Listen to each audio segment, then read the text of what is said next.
우리가 밤하늘을 바라볼 때 보통은 빛나는 별들과 은하를 떠올리죠. 하지만 우주 속에는 또 다른 비밀이 숨어 있습니다. 바로 전파입니다. 전파는 우리 눈에는 보이지 않지만 블랙홀 주변의 격렬한 활동이나 별이 태어나는 과정처럼 우주에서 일어나는 아주 특별한 순간들을 포착할 수 있게 해줍니다. 이번 시간에는 전파가 천문학에서 어떤 식으로 활용되고 우리가 우주에 대해 얼마나 더 많은 것을 알 수 있게 해주는지 탐구해 보려고 합니다.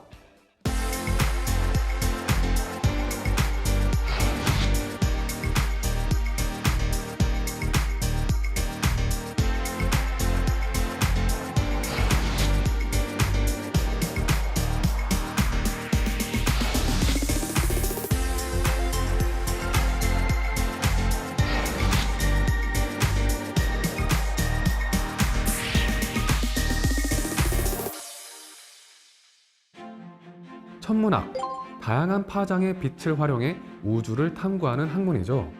그 중에서도 전파 천문학은 전자기파 스펙트럼에서 가장 긴 파장 영역인 전파를 이용해서 눈에 보이지 않는 우주의 구조와 현상을 연구합니다. 전파 천문학은 다른 분야처럼 망원경으로 우주를 눈으로 보는 과학이 아닙니다. 전파 신호를 받아들이는 안테나를 활용해서 우주에서 날아오는 전파를 듣는 것에서 시작된 과학입니다. 그렇다면 왜 우리는 전파로 우주를 관찰해야 할까요? 광학망원경은 별빛처럼 가시광선 영역의 빛만을 볼 수 있습니다. 하지만 전파망원경은 가시광선으로는 절대 볼 수 없는 천체의 모습이나 물리적 현상을 포착해낼 수 있습니다. 전파는 파장이 길기 때문에 구름이나 먼지 같은 장애물도 잘 통과합니다. 이건 아주 큰 장점입니다. 예를 들어서 별이 태어나는 지역은 두꺼운 먼지 구름으로 덮여 있어서 광학 망원경으로는 안쪽까지 들여다볼 수 없습니다. 하지만 전파는 그 먼지를 뚫고 지나가서 별이 만들어지는 그 안쪽 모습까지 관측할 수 있게 되는 겁니다. 은하 중심에 있는 블랙홀도 마찬가지입니다. 눈으로는 볼 수 없지만 전파 영역에서는 강한 신호를 보내고 있기 때문에 그 존재를 감지할 수 있는 겁니다. 전파는 마치 가림막 뒤를 들여다보는 투시경 같은 역할을 합니다. 또한 전파는 파장이 길기 때문에 가시광선보다 지구 대기의 영향을 훨씬 덜 받는다는 장점이 있습니다. 그래서 낮에도 흐린 날에도 관측이 가능하고 광학망원경처럼 높은 산 꼭대기나 맑은 밤을 기다릴 필요도 없습니다.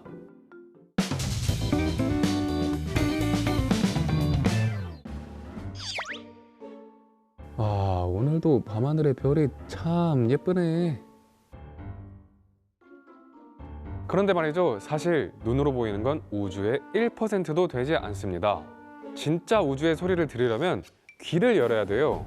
그 귀가 바로 전파망원경입니다. 지금 이 소리 들리세요? 13억 광년 떨어진 은하가 속삭이고 있어요. 나 여기 있어.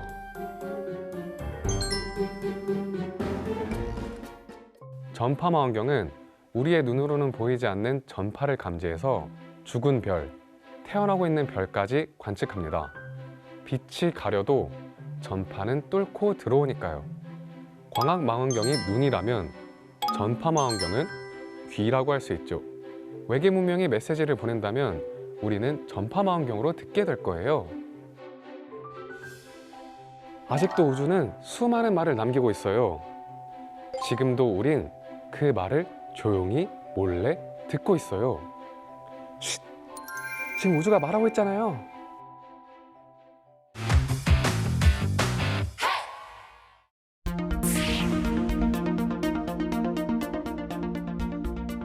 전파망원경은 우주에서 날아오는 전파를 수집하고 분석해서 눈에 보이지 않는 천체의 중요한 정보를 밝혀주는 장비입니다.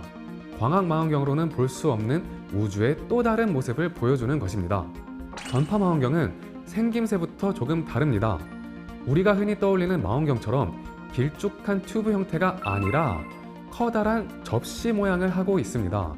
이걸 반사판이라고 부르는데 우주에서 날아오는 전파를 한 점으로 집중시키기 위한 곡면 구조로 설계되어 있습니다.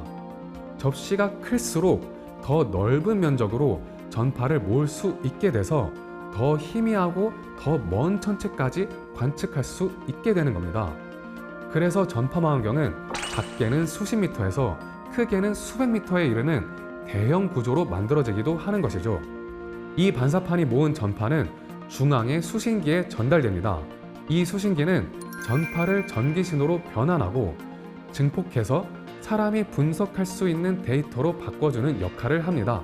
마치 귀 속의 달팽이관이 소리를 전기 신호로 바꾸어서 뇌로 전달하듯이 수신기는 우주에서 날아온 전파를 정보로 해석할 수 있는 형태로 바꿔주는 것이죠. 수신기에서 나온 신호는 신호 처리 장치로 전달돼서 전파의 세기, 주파수, 시간 변화 등을 정밀하게 분석합니다. 이 과정을 통해서 천체가 어떤 성분으로 이루어져 있는지, 어떤 움직임을 보이고 있는지, 얼마나 멀리 떨어져 있는지를 알아낼 수 있습니다. 또 하나 중요한 부분은 전파 망원경이 하늘의 원하는 방향을 자유롭게 바라볼 수 있어야 한다는 점입니다. 이를 위해서 지지 구조와 방향 조절 시스템이 함께 작동합니다. 덕분에 지구가 자전하더라도 망원경은 특정 천체를 따라가면서 계속 관측할 수 있습니다. 그렇다면 망원경을 무한정 크게 만들면 더 좋을까요? 사실 하나의 망원경만으로는 해상도에 한계가 있습니다. 그래서 실제로는 여러 대의 전파 망원경을 서로 멀리 떨어진 곳에 설치해서 같은 천체를 동시에 관측하는 방식을 사용합니다. 이걸 전파 간섭계라고 부르는데요. 각 망원경이 받은 전파 신호의 도착 시간 차이를 정밀하게 계산해서 그 파동을 겹치듯 조합하는 것입니다. 이렇게 하면 마치 두 망원경 사이 거리만큼의 거대한 망원경이 있는 것처럼 해상도를 확장시킬 수 있는 것입니다. 즉, 서로 멀리 떨어진 여러 개의 망원경이 하나의 거대한 접시처럼 작동할 수 있도록 만든 기술이죠. 전파 망원경은 단순히 접시처럼 생긴 기계가 아닙니다. 전파를 모으고 감지하고 정밀하게 분석하는 기술이 정교하게 결합된 장비입니다. 덕분에 우리는 눈으로는 볼 수 없는 우주의 신비를 전파 망원경을 통해서 읽어낼 수 있게 된 것입니다.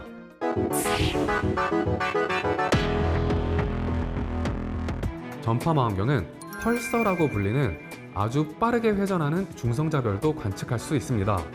펄서는 규칙적인 전파 신호를 보내기 때문에 이 신호를 분석하면 천체의 질량, 회전 속도, 자기장 세기 같은 다양한 정보를 얻을 수 있습니다.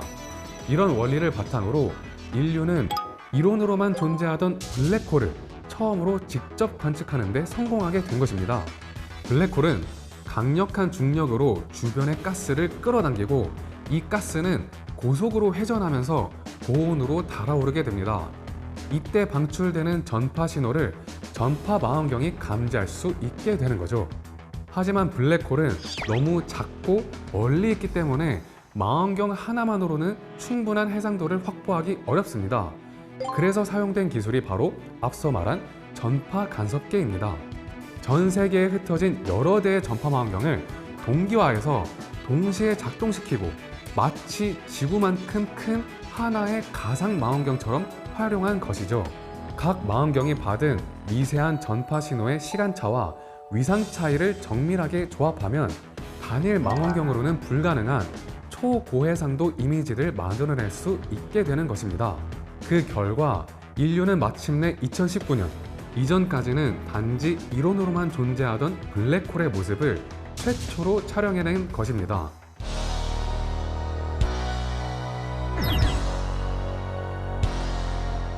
이때 찍힌 블랙홀은 M87 은하 중심에 있는 초거대 블랙홀이었고 마치 거대하게 불타는 눈동자처럼 생긴 실루엣이 전 세계에 공개된 것이죠. 이 프로젝트는 전 세계 6개 대륙, 8개의 전파 망원경이 참여했고 무려 200여 명의 국제 공동 연구진이 협력해 만든 역사적인 결과였습니다. 전파 망원경의 중요성은 여기서 그치지 않습니다. 우주가 시작된 흔적, 바로 우주 배경 복사도 전파 망원경으로 관측할 수 있거든요. 우주 배경 복사는 우주가 탄생한 직후 퍼져나간 아주 오래된 빛의 흔적입니다. 우주는 빅뱅이라는 대폭발로 시작됐고 초기에는 너무 뜨겁고 밀도가 높아서 빛이 자유롭게 움직이지 못했습니다. 하지만 시간이 흐르면서 우주가 식기 시작했고 빅뱅 이후 약 38만 년이 지난 시점 전자와 양성자가 결합해 중성 원자가 만들어졌습니다. 이 순간부터 빛은 방해받지 않고 우주 전체로 퍼져나갈 수 있게 되었고 그때의 빛이 바로 오늘날 우리가 감지할 수 있는 우주 배경 복사인 것입니다. 이 빛은 시간이 지나면서 점점 파장이 길어져 전파가 되었고 지금도 우주 전역에 미약한 전파 신호로 남아 있습니다. 전파망원경은 이 미세한 신호를 감지해서 우주의 초기 상태를 분석할 수 있는 강력한 도구가 되는 것입니다. 1964년 아노 앨런 펜지어스와 로버트 윌슨이라는 두 과학자가 우주 배경 복사를 우연히 발견하게 되면서 빅뱅 이론은 강력한 증거를 가지게 되었고 그들은 이 공로로 노벨 물리학상을 수상하게 됩니다.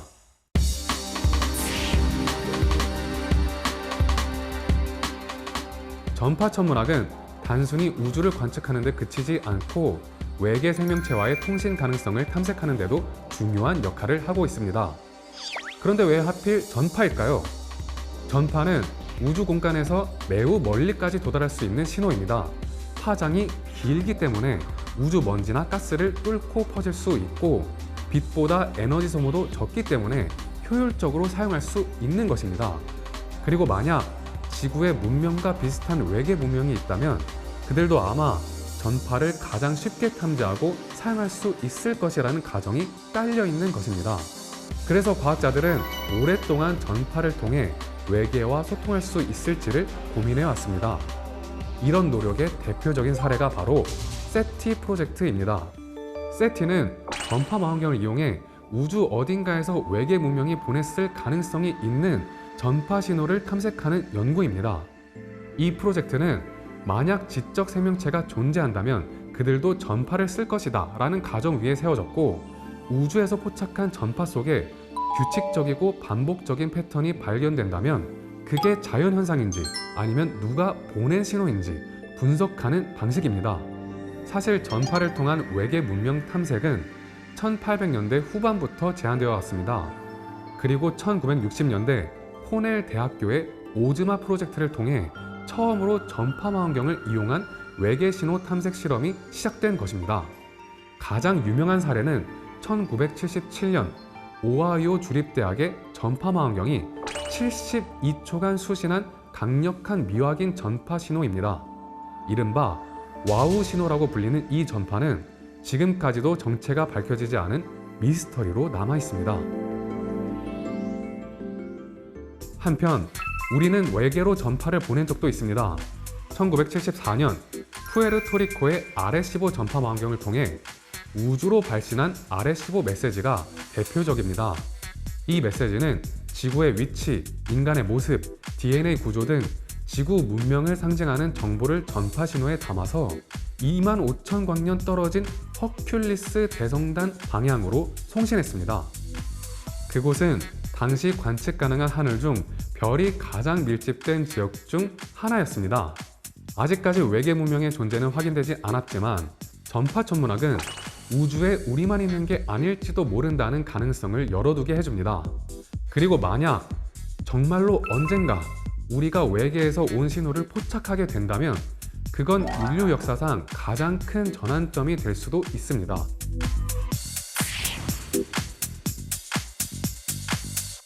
우리나라도 인류 역사상 가장 거대한 전파망원경 건설 프로젝트 SKA에 참여할 예정이라고 합니다. 이 거대한 전파망원경은 기존 망원경에 비해서 해상도, 관측 속도, 감도 등 모든 면에서 훨씬 뛰어난 성능을 갖췄다고 합니다.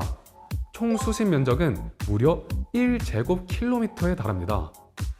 호주와 남아프리카 공화국에 걸쳐 수천 개의 안테나가 설치될 예정인데요. 이 안테나들을 연결해서 지구 규모의 초대형 관측 시스템을 구성하게 될 것입니다. 이 SKA 망원경을 통해 인류는 우주 초기의 희미한 전파 신호까지 감지할 수 있게 될 것이고 외계 생명체 탐색 같은 인간의 근본적인 호기심에 한 걸음 더 다가설 수 있을지도 모릅니다. 이 프로젝트는 2020년대 중반부터 단계적으로 구축이 진행 중이고 앞으로 수십 년 동안 전 세계 천문학자들이 가장 주목하는 연구 인프라가 될 것이라고 예상되고 있습니다. SKA는 단순한 전파 환경이 아니라 차세대 전파 천문학의 판을 바꿀 수 있는 중요한 열쇠이자 우주를 향한 인류의 상상력을 실현시켜줄 무한한 가능성을 가진 열쇠가 될 것입니다.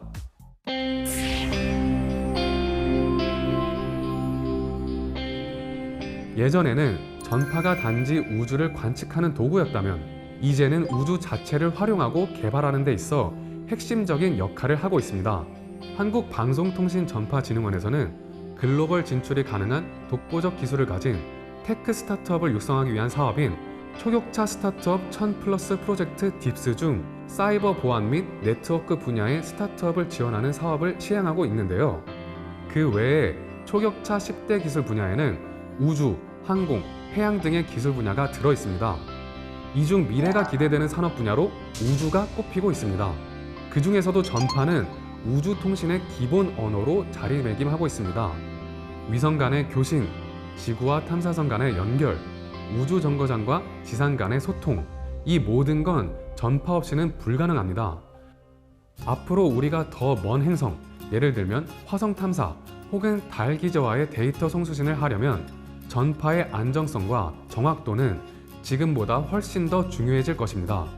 그리고 이제는 우주 자원의 활용에도 전파가 사용될 수 있습니다. 소행성에서 자원을 채굴하거나 달 표면에 에너지 기지를 구축할 때도 모든 과정을 원격으로 모니터링하고 제어하려면 전파가 필요합니다. 즉, 전파의 활용 범위는 지상통신을 넘어서 우주까지 확장되고 있는 셈입니다. 전파 천문학을 통해 우주의 초기 상태, 은하의 분포, 블랙홀의 활동 같은 복잡한 천체 현상을 더욱 정밀하게 관측할 수 있게 된다면 우리는 단순히 관측을 넘어서 우주의 구조와 원리를 이용할 수 있는 단계로 나아가게 될지도 모릅니다. 우주를 이해하고 이용하고 연결하는 수단으로서의 전파. 우주 산업이 커질수록 전파 기술도 함께 진화하게 될 것이고 지금 우리는 그 가능성의 문턱에 서 있는 셈입니다. 전파와 함께하는 우주의 미래는 인류가 어디로 나아가야 할지를 비추는 나침반 같은 존재가 될지도 모릅니다.